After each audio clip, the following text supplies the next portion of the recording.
Greetings, Dr. Lim, and hello everyone. I'm Nageshwari Paramasivan, matrix number 264741. So I'm going to start from the introduction. Train transportation is the earliest and important modes of land transportation in the world.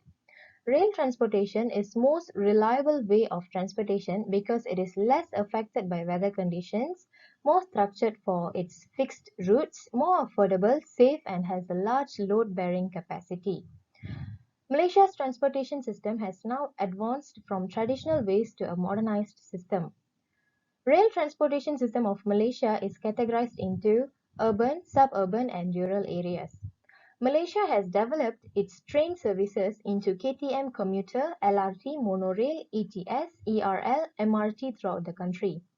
Prasarana is a fully government-owned entity which operates the rail services including LRT networks and KL monorail and the MRT lines of the country. The trend analysis above shows the number of reported train accidents per year since year 2000 until year 2020, which depicts the occurrence of accidents or incidents involving trains are very low per year and considered medium in terms of altogether for 20 years. Pattern for both incidents and accidents of railway for the past 20 years is undulated. Besides, the rate of accidents for LRT, MRT and ETS are significantly low when compared, and the frequency of rail accidents are considerably low to medium. However, rail accidents and incidents do occur in Malaysia, yet the risk is minimal. The possible factors of railway incidents or accidents are breakdown of power supply, fire, derailment, collision, mechanical failure, human error, track fault, failure of electrical equipment, and so on. Hi everyone, I'm Rubini Munianti, match number 262088. So the peril happened was train collision, which was the metro system's first serious accident in its 23-year of history. Between Kampong Bahru LRT station and KLCC LRT station, two Kelana Jaya line light rapid transit means LRT trains collided underneath. So the TR40 and TR81 were involved, and TR40 was fully empty at that time of this event, but TR81 was sadly carrying 213 passengers. Moral hazard or human error caused the hazard, which is a state that increases the likelihood of loss. The empty TRT train was driven in the indirect direction by the hostler, means the train driver. So it was supposed to travel south to Dangi Wangi station but was rerouted north, resulting in the collision. Good day, doctor. My name is Amos Jonathan Kumar and my metric number is 264825. And I'll be continuing my part on the personal risk and the summary section. So under the personal risk section, there were two namely risks that was identified. First is the risk of poor health and the second is the risk of premature death. So the risk of poor health includes that the payment of any catastrophic medical bills or any loss of any earned income. So in the case of the Kelana Jaya LRT collision, Prasarana Malaysia has offered to give RM1,000 to each person as in a compensation. So there is 213 passengers that was involved, hence 1,000 ringgit has been given to each of the 213 passengers. And Prasarana Malaysia has also said that they will be paying any hospital fees for the victims and any further compensations for those who are facing temporary loss of income. Prasarana also said that they will cover any medical costs of any victims until they are discharged. So in the case of the Kelana Jaya LRT collision, there were six victims who were severely injured and 3 under the ventilators. Hence, the costs will be provided for the victims until they are discharged. Secondly is the risk of premature death. In this case of the Kelana Jaya LRT collision, there were no deaths, but there were severe cases that were involving 3 main passengers under ventilators. So the risk of premature death was highly likely in the case of the Kelana Jaya LRT collision. So now let's move on to the commercial risk faced by Prasarana after the collision. First is liability risk. Victims may sue the rail industry for negligence based on a preliminary finding of human error according to the statute. So the following factors have been established allowing the victims to initiate a negligence case. So the train, obviously it is property risk. The collision damaged both trains, putting Prasana Malaysia Berhad's property at jeopardy, and the physical damage to the trains might be considered as a direct loss to the company too. Third, loss of business income.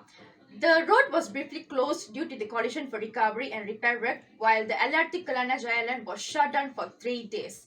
Numerous expenses were occurred, and furthermore, Prasanna reimbursed all of the victims' medical expenditures, including follow-up care, as well as any lost pay, which will undoubtedly affect the LRT station's revenue.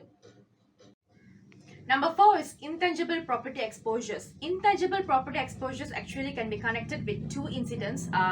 The first will be the train collision in Kelana Jaya has shattered public trust in Malaysia's public transportation system, and many LRT riders may decide to abandon the system too. Next, due to the lack of empathy behavior of Dato Seri Tajuddin Abdul Rahman during the held of press conference, in which he didn't reflect any seriousness regarding the accident.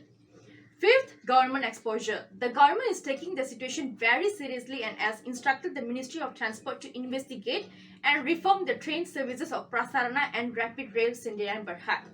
Prasarana's operational cost will definitely skyrocket as a result of the new laws aimed at protecting passenger safety. Thank you. Next, I will continue from the burden of risk on society. The first burden is larger emergency fund. Train accidents can cause severe physical damage and financial loss to individuals and businesses. It will become a necessity for the society to have a large emergency fund to overcome such unexpected events just to cure and survive themselves unless they obtain an insurance that could be claimed later. The second is loss of certain goods and services. Victims might lose their important goods and properties or get them damaged due to this kind of accidents, which will cause them to rebuy or repair them again. Consequently, this will lead to financially distress or trouble them in long term. The last burden is worry and fear. The victims will be in worried or feared state of mind after overcoming such traumatic accident that harmed them, damaged their goods, and caused financial losses, which will lead them to be more fearful to take trains next time. Our second last content is techniques for managing risks. Risk management techniques can be categorized into two main categories, which are risk control and risk financing. Risk control is subdivided into another three categories, which are avoidance, loss prevention, and loss reduction. Loss prevention is a technique for lowering the probability of a loss, and therefore frequency of losses is reduced. For instance, in this case, the Railway Transit Authority should take adequate precaution measures to reduce the possibility of accidents to occur, such as establishing intelligent signaling system, training personnel, adopting modern fault detection technologies, and so on to prevent the accidents from happening. So that's all from me. I'll pass to the next presenter to continue. Thank you. Under this summary section, statistics has showed that the number of cases involving any railway accidents or incidents in Malaysia is notably medium. It's not low, it's notably medium. In 23 years, we are facing the first serious accident, and is considered reported in the history of the metro system.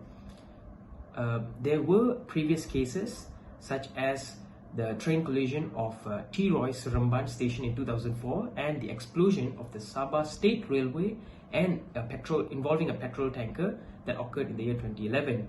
So hence, after 10 years, we have gone through another serious accident, but in Malaysia.